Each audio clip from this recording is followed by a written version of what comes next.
محمد۔ جیسا کہ آپ محظور ہیں، مستقل خطبات سورہ جمعہ میں پہلے خطبے میں خاص کر میں نے جو سلسلہ شروع کیا وہ سورہ حجرات کی آیات جو مستقل آپ کے سامنے پیش کر رہے ہیں۔ اس کے پہلے جو آیت ہم نے پڑھی تھی وہ سورہ حجرات کی آیت نمبر 12 تھی، جس میں خداوند عالم نے مومنین کو خطاب کر کے کہا کہ ایک دوسرے کی غیبت نہ کرو۔ اَيُحِبُّ أَحَدُكُمْ أَن يَأْكُلَ لَحْمَ أَخِيهِ مَيْتًا فَكَرِهْتُمُوهُ، کیا تم یہ دوست رکھتے ہو، یہ پسند کرو گے کہ اپنے مردہ بھائی کا گوشت کھاؤ؟ اور اس کے پہلے آیتوں میں تھا کہ انما المؤمنون اخوہ، مومنین تمام کے تمام آپس میں بھائی ہیں۔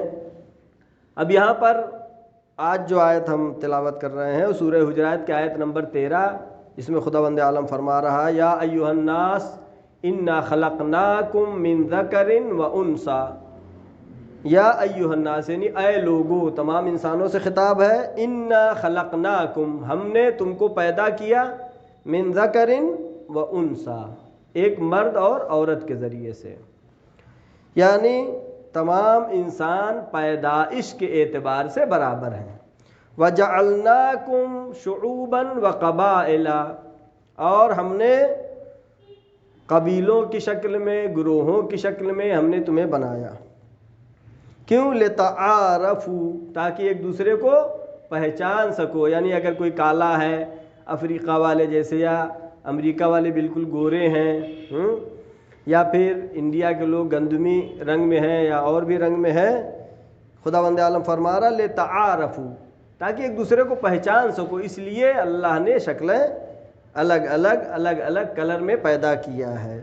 ورنہ اصل کیا ہے؟ ان اکرمکم عند اللہ اتقاکم، اللہ کے یہاں سب سے بلندی اور بڑائی کیا ہے انسان کی؟ اس کا تقویٰ ہے۔ جتنا تقویٰ بلند ہوگا اتنا ہی اس کا مرتبہ بلند ہوگا۔ نہ تو ذات سے مطلب ہے، نہ تو نسل سے مطلب ہے، بلکہ یہ خداوند عالم نے اس لیے بنایا لِتَعَارَفُوا، تاکہ تم ایک دوسرے کو پہچان سکو۔ جیسا کہ آج ہی کا ایک نیوز پیپر تھا جس میں یہ خبر آئی کہ امریکہ میں کسی عورت کے جڑوا بچے ہوئے، 2 بچے ساتھ میں، اور دونوں کی شکل بالکل ملتی ہوئی تھی، بالکل شکل مل رہی تھی، اور ایک بچے کو کوئی بیماری تھی کہ جس پہ اسے انجیکشن لگنا تھا اس بچے کو، اور دونوں کی شکل ایک تھی۔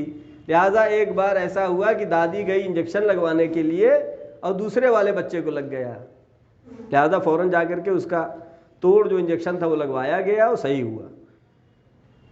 لہٰذا خداوند عالم نے اگر انسانوں کو الگ الگ شکلوں میں پیدا کیا ہے، خود یہ اللہ کی معرفت کے لیے کافی ہے، اگر اسی پہ آدمی غور و فکر کرے۔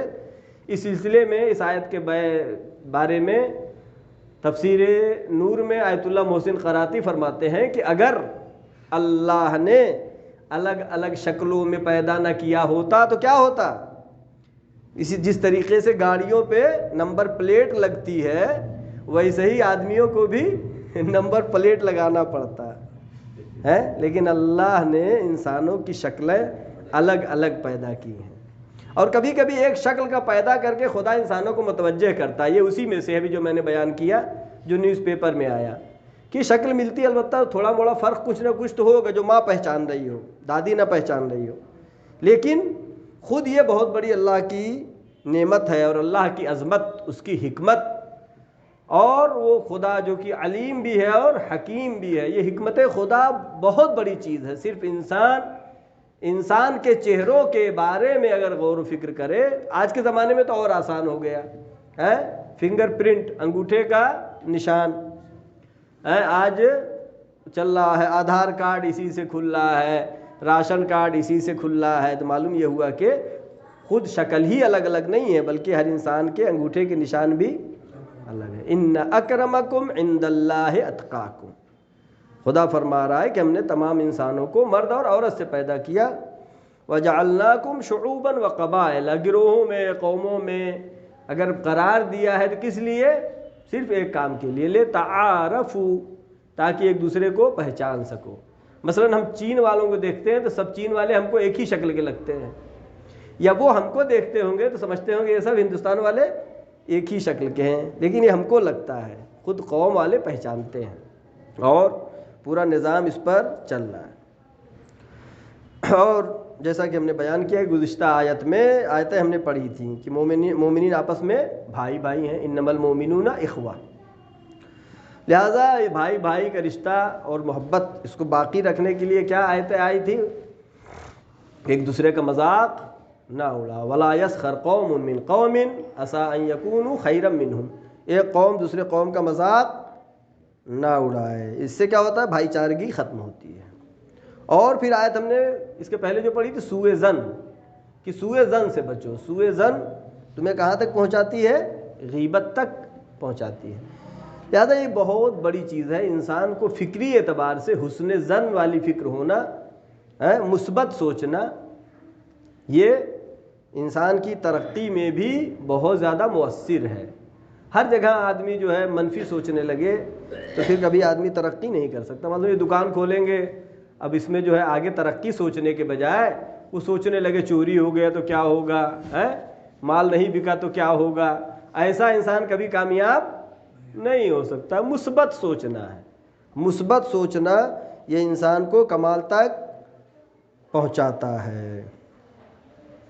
اور یہ جو اگر انسان خود کو برتر سمجھتا ہو تو یہ سبب بنتا ہے کہ بھائی بھائی جو آیت قرآن کی تھی کہ مومنین آپس میں بھائی ہیں، برتر سمجھنا سبب بنتا ہے کہ پھر بھائی چارگی باقی نہیں رہتی۔ اور یہ بھی میں نے بیان کیا تھا اس میں پہلے خطبے میں بھی کہ یہ برتری جو ہے کبھی آدمی پیسے کی وجہ سے سوچتا ہے کہ میں تو اس سے برتر ہوں، کبھی عہدے کی وجہ سے، درحال ہے کہ قرآن کیا کہہ رہا ہے؟ ان اکرمکم عند اللہ اتقاکم انما المؤمنون اخوہ، مومنین بھائی بھائی ہیں۔ اگر کوئی بلندی اور مرتبہ بھی ہے تو کیا ہے وہ؟ ان اکرمکم عند اللہ اتقاکم، تقوی جس کا جتنا زیادہ ہے وہ اتنا ہی اللہ کے یہاں بلند تر ہے۔ لہذا قرآن مجید میں انسانوں کے امتیازات کے لیے ملاقات بیان ہوئے ہیں۔ مثلا کہیں پر قرآن نے کہا کہ علم امتیاز کا سبب ہے، علم کی وجہ سے انسان عہدہ پاتا ہے، عزت پاتا ہے، یا کبھی جو ہے پہلے کی وجہ سے، والسابقون السابقون اولئک المقربون، جو پہلے ہیں وہ زیادہ قریب ہیں، جو دیر میں آئے وہ اسلام لانے کے بارے میں یہ آیت ہے کہ جو پہلے اسلام لائے ان کا مرتبہ زیادہ ہے۔ جنہوں نے دین اسلام اس زمانے میں قبول کیا کہ جب مسلمانوں پہ ظلم ہو رہے تھے، کلمہ پڑھنے پہ جو ہے پتھروں سے مارا جاتا تھا، سزائیں دی جاتی تھیں، اور جو حکومت اسلامی قائم ہونے کے بعد جنہوں نے دین اسلام کو قبول کیا اس میں زمین اور آسمان کا فرق پایا۔ والسابقون السابقون، اب جو مسجد میں پہلے آئے وہ اور جو آخر میں آتا ہے اس میں بھی فرق ہے، سابق اور لاحق میں اولئک المقربون، جو پہلے آنے والے ہیں وہ زیادہ قریب ہیں۔ اور علم کے بارے میں آیت کیا تھی؟ وزادتہ بسطا فی العلم والجسم، علیہ السلام، علم اور جسم میں وسعت ہونا۔ یہ کیا؟ جسم کا مطلب نہیں موٹا ہونا، یعنی تندرست بدن ہونا، یہ سب انسان کے امتیازات ہیں۔ لیکن اللہ کے نزدیک کیا ہے؟ مین امتیاز کیا ہے؟ تقوی ہے۔ اگر تقوی الہی پایا جاتا ہے تو اللہ کے یہاں وہ سربلند اور باعزت شخص ہے۔ لہذا ملا کے افتخار جو کہ قرآن مجید نے بتایا، کبھی علم کو بتایا، کبھی سابق یعنی پہلے آنے کو، پہلے کار خیر کرنے کو، یہ ملا کے امتیاز بتایا، اور کبھی علم کو اور جسمی قوت، جسمی قوت وہ نہیں کہ بہت موٹا بدن ہونا، بلکہ صحت یاب بدن ہونا، یہ سب امتیازات میں سے۔ لیکن اللہ کے نزدیک امتیاز کیا ہے؟ تقوی الہی۔ اور آیت نے کیا کہا؟ لِتَعَارَفُوا، تاکہ ایک دوسرے کو پہچان سکو۔ اگر اللہ نے ایسا نہ بنایا ہوتا تو پھر کیا کرتے؟ ہر ایک کو نمبر پلیٹ لگا کر کے چلنا پڑتا ہے۔ لہذا تمام تبعیض کو قرآن مجید نے باطل کیا ہے کہ کالا ہے، یہ گورا ہے، یہ بڑی نسل کا ہے، یہ چھوٹی نسل کا ہے، یہ سید ہے، یہ غیر سید ہے، یہ مالدار ہے، یہ غریب ہے۔ قرآن نے کہا یہ اس ملک کے پاس ٹیکنالوجی ہے، اس ملک کے پاس ٹیکنالوجی نہیں ہے، یہ تمام امتیازات اور تبعیض جو انسانوں نے قرار دیا، قرآن مجید نے اس کو باطل کیا. کیا کہا؟ ان اکرمکم عند اللہ اتقاکم. اگر امتیاز چاہتے ہو، اگر بلندی چاہتے ہو، اگر عزت چاہتے ہو تو اللہ کا تقوی اختیار کرنا پڑے گا. اور جو تقوی الہی اختیار کرتا ہے اس کا راستہ کبھی بند نہیں ہوتا. یجعل لہو مخرجا، اللہ جو ہے راستہ نکالتا ہے اس کے لیے راستہ کبھی بند نہیں ہوتا ہے. اور تقوی الہی کا فائدہ یہ ہے کہ انسان کا رزق میں وسعت ہوتی ہے، اس کا رزق بڑھتا ہے، اور ان راستوں سے اس کو رزق ملتا ہے جہاں کے بارے میں اس نے کبھی سوچا بھی نہیں، اور اس کو رزق حاصل ہوتا ہے. اور تقوی الہی کا تیسرا فائدہ کیا ہے کہ اس کی محبت لوگوں کے دلوں میں بڑھتی ہے. یہ بہت بڑی نعمت ہے، لوگوں کے دلوں میں محبت کا آنا یہ تقوی الہی کے سبب ہوتا ہے. ہو سکتا ہے ایک شخص جو ہے بہت سادہ زندگی گزار رہا ہو، معمولی طریقے سے رہ رہا ہو، لیکن لوگ اس کو بہت زیادہ چاہتے ہیں. اور تقوی الہی کا ایک فائدہ یہ ہے کہ اس کے ذریعے سے انسان کے اعمال قبول ہوتے ہیں. اعمال کی قبولیت کی وجہ کیا ہے؟ تقوی الہی ہے. اور اسی سورہ حجرات کی آیت نمبر 14 کہ جس میں خداوند عالم فرماتا ہے، اور یہ آیت میں بار بار پڑھتا رہتا ہوں، وقالت الاعراب آمنا قل لم تؤمنوا ولکن قولوا اسلمنا. اے میرے رسول، یہ عرب آپ کے پاس آ کے یہ کہتے ہیں کہ ایمان لائے ہیں، ان سے کہہ دو کہ ایمان نہیں لائے ہو. ولیکن قولوا اسلمنا، کہو کہ اسلام لائے ہو. آگے آیت کیا ہے؟ ولما يدخل الایمان فی قلوبکم، ابھی تمہارے دلوں میں ایمان داخل نہیں ہوا ہے. لہذا مسلمان ظاہری ہونا اور چیز ہے اور مومن ہونا اور ہی چیز ہے. بلکہ مثال اس کی مفسرین قرآن نے جو دیا ہے کہ جس طریقے سے مسجد الحرام میں منزلت ہے خانہ کعبہ کی، مکے میں مسجد الحرام ہے، مسجد الحرام میں خانہ کعبہ ہے، اسی طریقے سے ایک مسلمان ہونا کیسا ہے جیسے مسجد الحرام، اور مومن ہونا کیسا ہے جیسے کعبے کا مسجد الحرام میں، یعنی مغز ہے.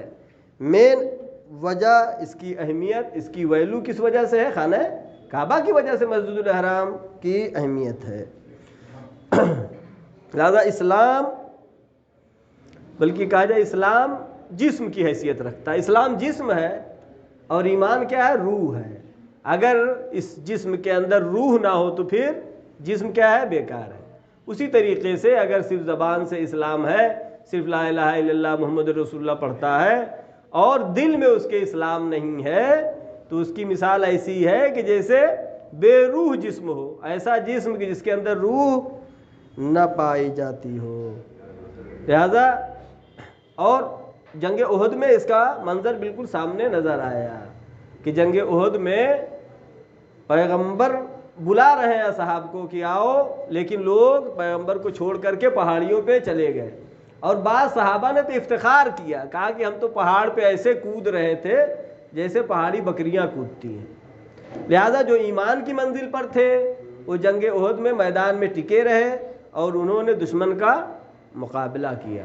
لیکن جو صرف اسلام کی منزل پر تھے وہ میدان چھوڑ کر کے بھاگ گئے. اور جیسے کہ آپ آیت پڑھتے یدخلون فی دین اللہ افواجا، لوگ دین خدا میں فوج در فوج داخل ہو رہے ہیں.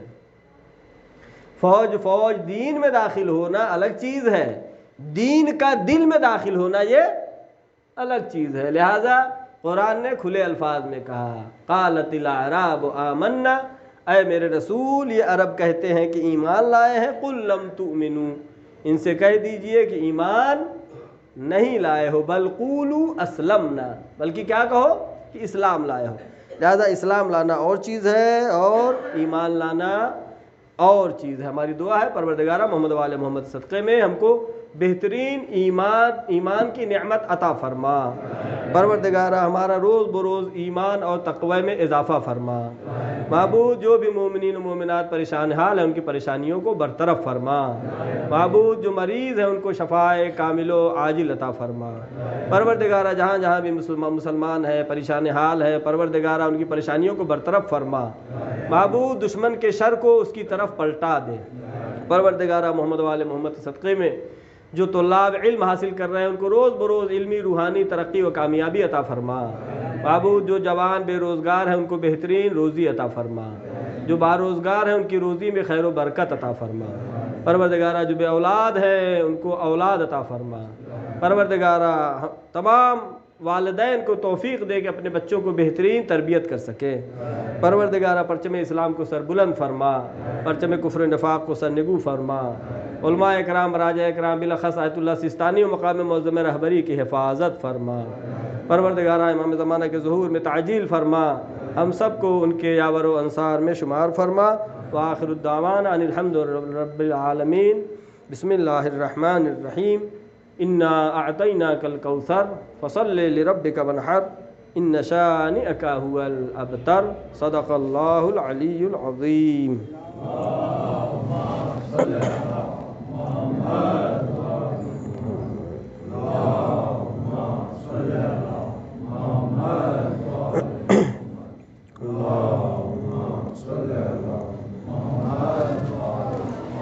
اعوذ باللہ من الشیطان الرجیم۔ بسم اللہ الرحمن الرحیم۔ الحمد للہ الذی لا الہ الا هو الحلیم الکریم غافر الذنب وقابل التوب وهو الغفور الرحیم۔ سبحان من سبقت رحمتہ علی غضبہ وبسط الیدی بالرحمہ۔ سبحان من لا یزداد الا جودا وکرما۔ سبحان من لا یکلف اللہ نفسا الا وسعها۔ نشہد ان لا الہ الا اللہ وحدہ لا شریک لہ ونشہد ان محمدا عبدہ ورسولہ ونشہد ان علی امیر المؤمنین وامام المتقین ووصی رسول اللہ وخلیفتہ بلا فاصل۔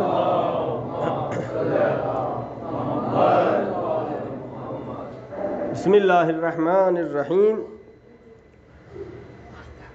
قال اللہ تبارک و تعالی ان اللہ وملائکتہ یصلون علی النبی یا ایہا الذین آمنوا صلوا علیہ وسلموا تسلیما۔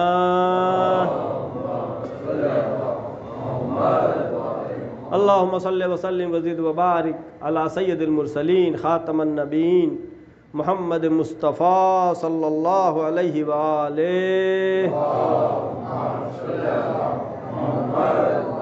اللہم صل وسلم وزد وبارک سیدۃ نساء العالمین فاطمۃ الزہراء۔ اللہم صل وسلم وزد وبارک قائد غر المحجلین امیر المؤمنین علی ابن ابی طالب۔ اللہم صل وسلم وزد وبارک علی الحسن المجتبی وعلی الحسین الشہید بکربلا وعلی علی بن الحسین زین العابدین وعلی محمد بن علی باقر العلوم الاولین والآخرین وعلی جعفر بن محمد الصادق وعلی موسیٰ بن جعفر الکاظم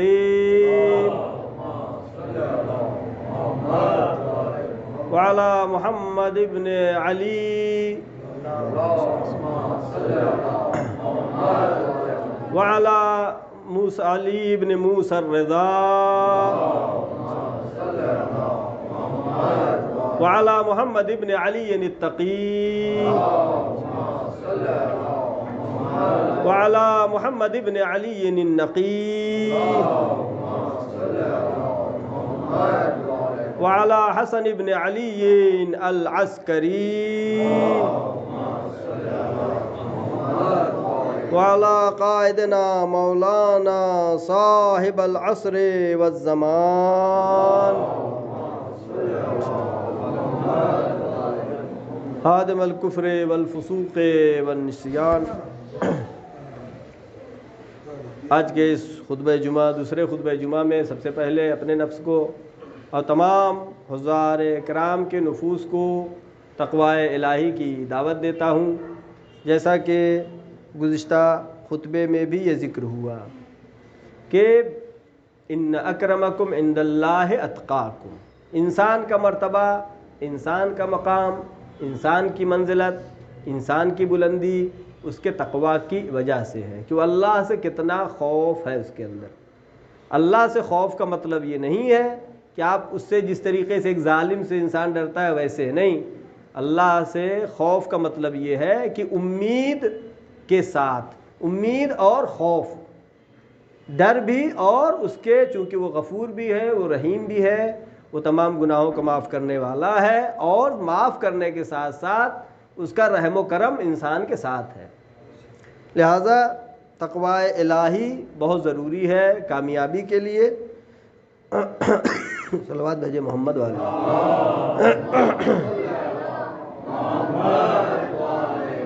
اس خطبے میں سورہ طٰہٰ کی آیت نمبر 14 کی تلاوت کرتا ہوں کہ بسم خدا بند عالم فرما رہا ہے اننی انا اللہ لا الہ الا انا فاعبدونی۔ خدا کہہ رہا ہے کہ میں ہی اللہ ہوں، میں تمہارا رب ہوں۔ فاعبدونی، میری عبادت کرو۔ اگر عبادت کرنا ہی ہے تو خدا کہہ رہا ہے میری عبادت کرو۔ جس نے سب کو بنایا، سب کچھ بنایا، اس کی عبادت کرو، نہ کہ اس کی بنائی ہوئی چیزوں کی عبادت کرو۔ قدرت خدا کے ہاتھ میں ہے، طاقت خدا کے ہاتھ میں ہے، اور خدائی قدرت کو انسان نے اس کورونا کے زمانے میں دیکھ لیا کہ ہم پڑھا کرتے تھے کہ ایک، جیسا کہ قرآن مجید میں بھی کہ ہے، ایک مچھر نے اتنے بڑے بادشاہ نمرود کو مجبور کر دیا ہے، لیکن ہمارے زمانے میں بھی دکھائی دے دیا۔ وہ کیا ہے؟ ایک وائرس جو کہ دکھائی بھی نہیں دیتا ہے، پوری دنیا اس کے سامنے بے بس ہے۔ بڑے بڑے ممالک جو اپنے کو بہت متدین مانتے تھے، کہتے تھے ڈاکٹری میں تو ہم تو سب سے آگے ہیں، ہم کو کوئی پرابلم ہونے والا نہیں ہے، لیکن ایک وائرس نے جو دکھایا، البتہ اس وائرس نے یہ انسان کا امتحان بھی ہے، اور امتحانات میں انسان جب کامیاب ہوتا ہے تو نئی نئی ایجادات بھی ہوتی ہے۔ ایسا ہے، نئی نئی ایجاد بھی ہوتی ہے۔ مثلا اگر یہ بیماری نہ آئی ہوتی تو کورونا کا ویکسین بھی نہیں بنتا، یا اس کے علاوہ اور بھی بہت عادتیں اچھی ہمارے اندر آ گئیں، صابن سے ہاتھ دھلنے کی عادت ہے، ساتھ میں رومال رکھنے کی عادت، بہت ساری چیزیں ہیں جو ہر چیز میں امتحان میں مثبت بھی ہوتا ہے۔ البتہ خدا بند عالم انسان کی ناک کو رگڑ کے بتاتا ہے کہ دیکھو قدرت صرف خدا کے ہاتھ میں ہے، قدرت صرف خدا کے ہاتھ میں ہے۔ اگر پانی برسا ہے تب آپ زمین سے پانی نکال کر کے موٹر لگائیے، ٹینک لگائیے، شاور لگائیے، لیکن اگر پانی ہی نہیں ہے تو کچھ بھی نہیں ہے، خالی خدا ہے۔ خدا بند عالم فرما رہا ہے وَأَقِمِ الصَّلَاةَ لِذِكْرِي، نماز پڑھو کس لیے؟ لِذِكْرِي، مجھے یاد کرنے کے لیے، اللہ کا ذکر کرنے کے لیے، اللہ کو یاد کرنے کے لیے۔ لہذا نماز میں جتنے بھی ارکان نماز ہیں، تکبیرۃ الاحرام ہے، رکوع ہے، سجود ہے، تشہد ہے، سلام ہے، تمام ارکان پر توجہ رکھنا کہ ہم یہ کس لیے کر رہے ہیں۔ اسی کو کیا کہتے ہیں؟ نیت کہتے ہیں۔ نیت کا مطلب یہ نہیں کہ زبان سے کہا جائے کہ نماز میں پڑھتا ہوں ظہر کی 4 رکعت واجب قربتاً اللہ، یہ کہنا ضروری نہیں ہے، کہے تو حرج نہیں ہے، لیکن نیت کیا ہے؟ نیت کا مطلب یہ ہے کہ دل میں ہونا کہ ہم یہ اللہ کی قربت کے لیے انجام دے رہے ہیں، توجہ کامل ہونا، توجہ رہنا آخر وقت تک۔ جیسا کہ بہار الانوار میں ایک حدیث ہے نیت المومن خیر من عملہ، نیت المؤمن یعنی مومن کی نیت خیر من عملہ، اس کے عمل سے بہتر ہے۔ یعنی نیت اگر خیر کی ہے، آپ گھر سے نکلے نماز جماعت کے لیے مسجد کی طرف اور کسی وجہ سے آپ نہیں آ پائے تو پھر ثواب اس کا ملے گا، اس لیے کہ عمل سے بڑھ کے اس کی نیت، ہو سکتا ہے عمل کرے لیکن نیت اس کی اچھی نہ ہو۔ لہذا نیت بہت اہم چیز ہے، اور لہذا روح ہے، روح عمل کیا ہے؟ نیت ہے۔ اگر نیت خالص نہیں ہے تو پھر عمل کی کوئی اہمیت بھی نہیں ہے۔ لہذا اخلاص عمل کے ساتھ، اخلاص کے ساتھ، خلوص نیت کے ساتھ ہمارا عمل ہونا ضروری ہے۔ اور کیا ہے اخلاص کیسے حاصل ہوگا؟ نیت میں کیا کہتے ہیں؟ قربتاً اللہ، اللہ سے قربت کے لیے، اللہ سے نزدیک ہونے کے لیے۔ نماز ہے اللہ سے نزدیک ہونے کے لیے، روزہ ہے اللہ سے نزدیک ہونے کے لیے۔ لہذا اس کو ذہن میں رکھنا، اور ساتھ ساتھ اللہ کی عظمت، اس کی منزلت اور اس کا مقام اپنے ذہن میں رکھنا، کہ کسی خطبے میں نے یہ ذکر کیا کہ اللہ کی عظمت و منزلت کو ذہن میں انسان اگر رکھے گا تو نماز میں خلوص پیدا ہوگا، اور انسان کے اندر ایک طاقت اور قدرت کا احساس ہوگا، قدرت ایمان کا انسان کو احساس ہوگا۔ کب؟ جب اللہ کے عظمت کے سامنے سجدہ کرے اور اس چیز کو سمجھے کہ اللہ کے سامنے ہر شے حقیر ہے۔ اللہ نے جو پیدا کیا ہے اس دنیا کو، اس دنیا میں جو انسان ہے یہ ایک ناچیز چیز ہے، ہر چیز کو اللہ کے سامنے حقیر سمجھنا چاہیے۔ یعنی خدا کے علاوہ کوئی بھی عزت دینے والا نہیں ہے۔ تعز من تشاء وتذل من تشاء، خدا جس کو چاہتا ہے عزت دیتا ہے، خدا چاہتا ہے جس کو ذلت دیتا ہے۔ سورہ حج کی آیت نمبر 73 میں ہے، جس کا ترجمہ میں پیش کر رہا ہوں، کہ اگر سارے انسان جمع ہو کر کے ایک مکھی پیدا کرنا چاہیں تو ایک مکھی بھی انسان پیدا نہیں کر سکتا، بلکہ آگے آیت یہ بھی ہے اگر مکھی کوئی چیز لے کے بھاگ جائے تو انسان کے اندر اتنی بھی طاقت نہیں ہے کہ اس سے چھین سکے۔ لہٰذا ہمیشہ خدا کی عظمت، اس کی منزلت، اس کی قدرت کو انسان کو چاہیے کہ ذہن میں رکھے، پھر اس کو عبادت کا مزہ حاصل ہوگا۔ اور اللہ نے انسان کو پیدا کیا کس لیے؟ آیت قرآنی ہے، سورہ ملک آیت نمبر 2، الذی خلق الموت والحیات، وہ خدا وہ ہے کہ جس نے موت کو بھی پیدا کیا اور حیات کو بھی پیدا کیا ہے۔ پیدا کیا یعنی کیا ہوا؟ علم فلسفہ کے لحاظ سے ایک چیز ہوتی ہے عدمی شے، ایک وجودی شے، یعنی موت جو ہے کوئی عدمی چیز نہیں ہے، وجودی۔ جب کہا پیدا کیا یعنی ہے، پیدا کیا یعنی پیدا کیا ہے، نہیں ایسا نہیں کہ وہ چیز موت کوئی چیز، موت عدم کا نام نہیں ہے، بلکہ موت ایک چیز کا نام ہے جو خلق ہوا۔ الذی خلق الموت والحیات، وہ خدا کہ جس نے موت کو بھی پیدا کیا، پہلے موت کو پیدا کیا، بعد میں حیات کو پیدا کیا۔ کس لیے؟ لِيَبْلُوَكُمْ أَيُّكُمْ أَحْسَنُ عَمَلًا، تاکہ اس انسان کا امتحان ہو۔ أَيُّكُمْ أَحْسَنُ عَمَلًا، کون بہترین عمل کرنے والا ہے؟ ورنہ قیامت کے دن تو ہر انسان یہ کہتا ہے کہ ہم کو جنت میں جانا ہے، ہم تو جائیں گے، لیکن اللہ نے دنیا میں بھیجا انسان کو کس لیے؟ لِيَبْلُوَكُمْ أَيُّكُمْ أَحْسَنُ عَمَلًا، بہترین عمل کس کا ہے؟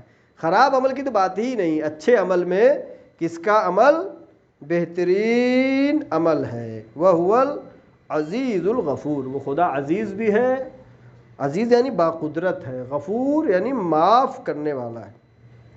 لہذا آخرت میں جب اطاعت گزاروں کو انعام دیا جائے اور نافرمانوں کو سزا دی جائے، اس لیے اللہ نے انسان کو دنیا میں پیدا کیا تاکہ وہاں پہ اعتراض نہ کر پائے۔ وہاں پہ جب اچھے کام کی جزا ملے تو اللہ کہے کہ دنیا میں تم نے اچھے کام کیے تھے، اس کی یہ جزا مل رہی ہے، تم نے دنیا میں یہ برا کام کیا تھا، تم کو اس کی یہ سزا مل رہی۔ ایکم احسن عملا، وہاں پر کسی کو اعتراض کی گنجائش نہ رہے۔ اور اہم چیز کیا ہے؟ اخلاص، خلوص نیت کے ساتھ کام کرنا۔ مثلا مجلس میں بھی اگر آپ آئے خلوص کے ساتھ، یہ نہیں کہ مجلس کون کر رہا ہے، مجلس کون پڑھ رہا ہے نہیں، صرف یہ کہ مجلس امام حسین علیہ السلام قائم ہے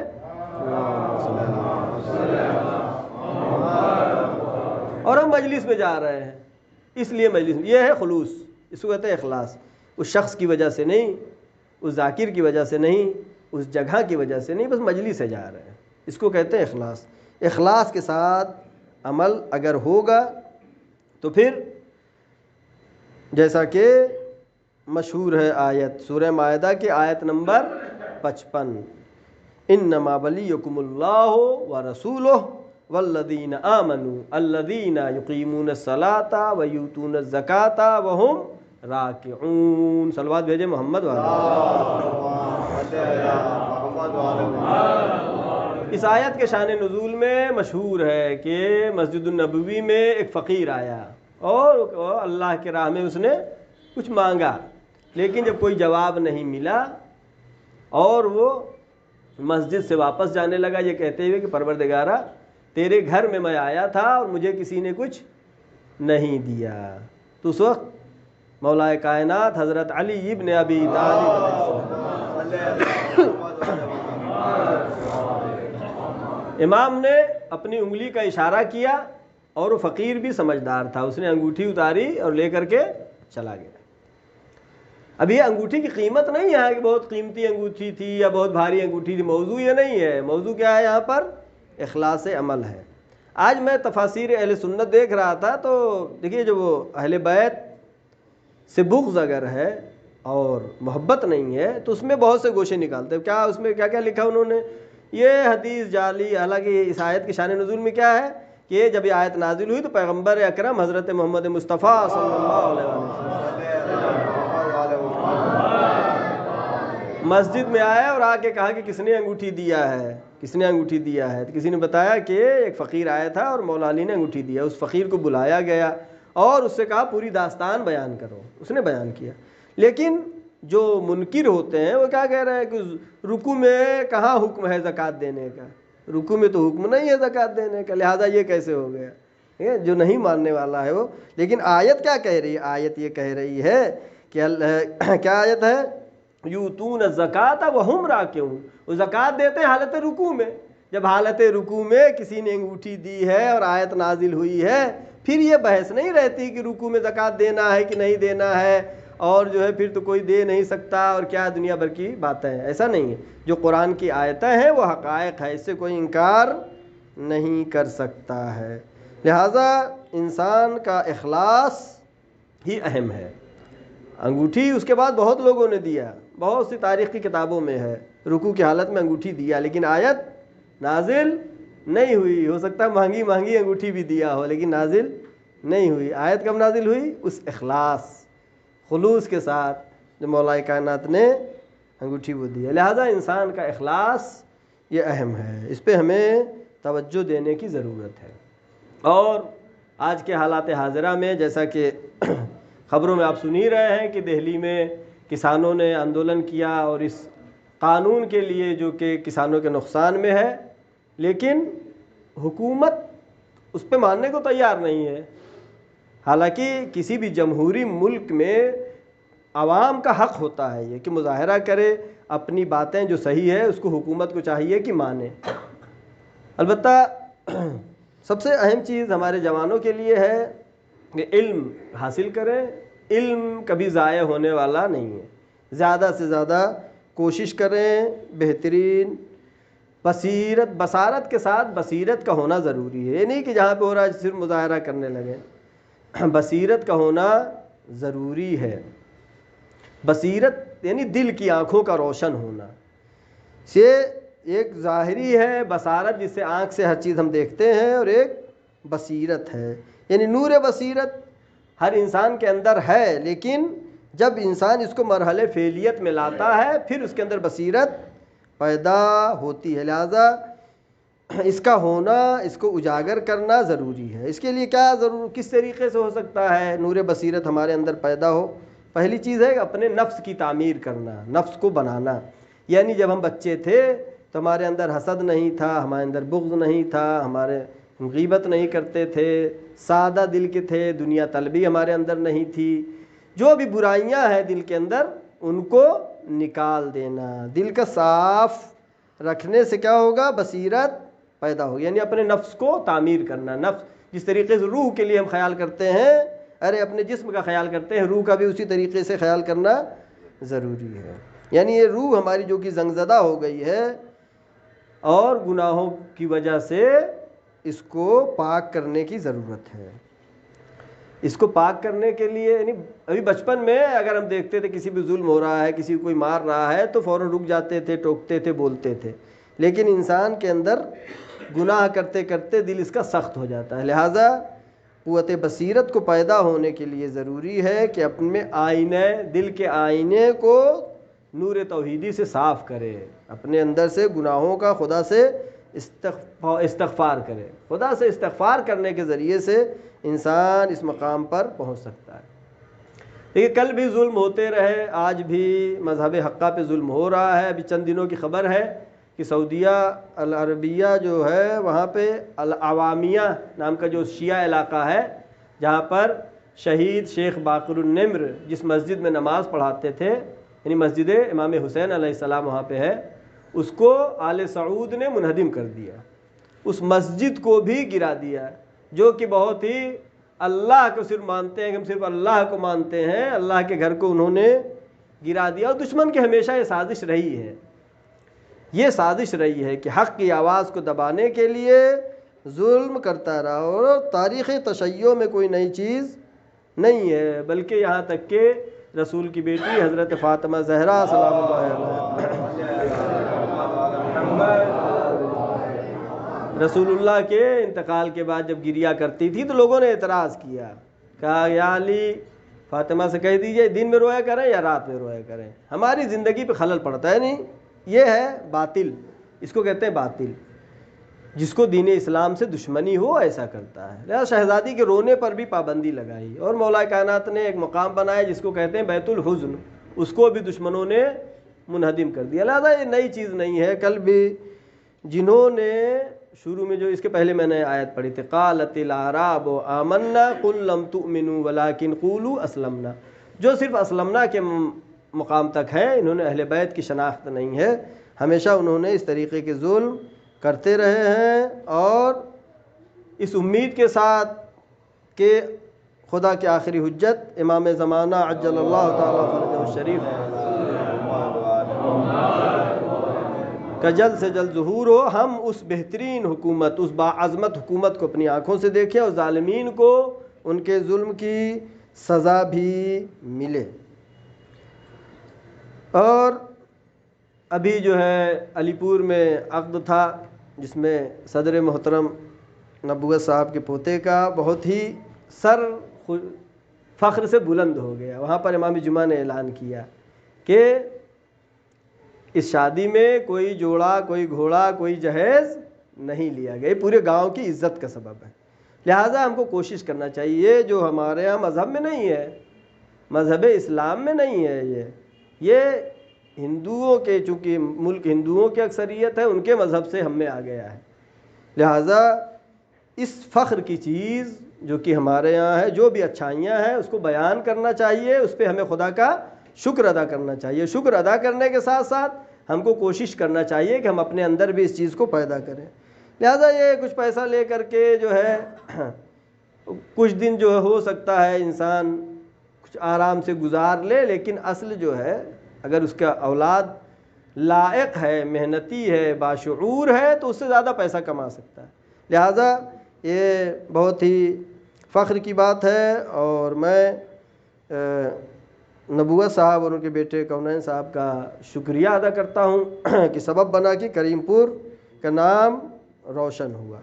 اور وہاں پر امام جمعہ علی پور مولانا محمد علی صاحب نے یہ بھی ذکر کیا کہ یہ بھی باعث افتخار ہے، اور انجمن عسکری کریم پور کے لیے باعث مبارکباد ہے کہ وہاں پر یہ کمیٹی دوبارہ جو ہے 5ویں بار ظاہراً یہاں پر اپنے اقتدار میں آئی ہے اور اپنی خدمات انجام دے رہی ہے، اور اس کے بارے میں انہوں نے مبارکباد پیش کیا تھا، جو کہ بہت ہی خوشی کی بات ہے۔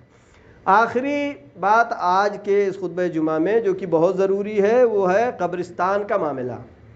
آپ کا دیکھیے، جو زندوں کے لیے آپ نے بہت کچھ کیا، باب الحوائج بنوا دیا، اور بیت الزہرا ہے، بہت سارے عاشور خانے ہیں، بہترین سب ہیں، بہت شاندار، بہت اچھا، لیکن جہاں پہ ہمارے مرحومین ہیں وہاں پر باؤنڈری نہیں قاعدے کی ہے کہ کتے نہ آنے پائے اندر۔ وہاں پہ جب جائے تو 2-4 کتے وہاں پہ ٹہلا گھما کرتے ہیں۔ لہذا ہر ایک کی ذمہ داری بنتی ہے، نہیں کہ یہ کمیٹی کا ہے، یہ انجمن کا ہے، اور یہ کس کا ہے، یہ کس کا نہیں، جس سے جیسے بھی ہو سکتا ہے، اپنی توانائی کے اعتبار سے ہر ایک کی ذمہ داری بنتی ہے کہ اس کی باؤنڈری بہترین بنے، اچھے طریقے سے بنے، اور ایسا ہو کہ دکھائی بھی دے اور اندر جانور بھی نہ جانے پائے. مثلا نیچے دیوار ٹائپ کا ہو، اوپر اس پہ ریلنگ اس طرح کا لگا دیا جائے کہ باہر سے قبرستان دکھائی بھی دے، اچھا بھی لگے گا، اور اندر جانور کتے وغیرہ نہ جانے پائیں. لہذا اس پہ متوجہ کرنا بہت ضروری ہے. اور انجمن کے افراد اور جو کہ قبرستان کی کمیٹی ہے، جو بھی ہے یہاں کا جو سسٹم ہے، ان لوگوں سے بھی گزارش ہے کہ اس کام کو جلد سے جلد انجام دیں، تاکہ یہ بہت ہی عظیم اور بہت بڑا ثواب کا کام ہوگا. اور انشاءاللہ ہمیں امید ہے کہ جلد سے جلد یہ کام شروع ہوگا اور منزل اختتام تک پہنچ جائے گا. آخر میں دعا کرتے ہیں، پروردگارہ محمد و آل محمد صدقے میں، چہردہ معصومین علیہ السلام کے صدقے میں جہاں جہاں بھی مومنین کرام ہیں ان کے تمام پریشانیوں کو برطرف فرما. معبود تمام مومنین و مومنات کے دلی حاجات کو پوری فرما. پروردگارہ جو مریض ہیں ان کو شفائے کامل و عاجل عطا فرما. معبود جو بے روزگار ہیں ان کو روزی عطا فرما. جو باروزگار ہیں ان کی روزی میں برکت عطا فرما. پروردگارہ جہاں جہاں بھی شیعان حیدر کرار ہیں ان کی جان و مال عزت و آبرو کی حفاظت فرما. معبود ہمارے اتباعات عالیات کی حفاظت فرما. پروردگارہ پرچم اسلام کو سربلند فرما، پرچم کفر و نفاق کو سرنگو فرما. علماء اکرام، مراجع اکرام، بالاخص آیت اللہ سیستانی و مقام معظم رہبری کی حفاظت فرما. پروردگارہ ہمارے تمام گناہان صغیرہ و کبیرہ کو معاف فرما. ہمارے مرحومین کے تمام گناہان صغیرہ و کبیرہ کو معاف فرما. وآخر دعوانا ان الحمد للہ رب العالمین. ان احسن الحدیث وابلغ الموعظہ کتاب اللہ. بسم اللہ الرحمن الرحیم. ان الانسان لفی خسر الا الذین آمنوا وعملوا الصالحات وتواصوا بالحق وتواصوا بالصبر. صدق اللہ العلی العظیم.